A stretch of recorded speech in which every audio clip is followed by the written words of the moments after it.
Have you ever wondered why your stomach makes those strange growling sounds when you're hungry? Well, it's called Borborygmi, a fancy word for stomach rumbling. Here's what's happening.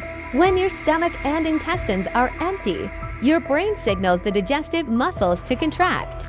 These contractions mix any leftover food, air, and digestive juices, creating that growling sound. And guess what? It doesn't just happen when you're hungry, it can also happen when your body is digesting food. But when you're hungry, it's louder because there's less food to muffle the noise. Cool, right?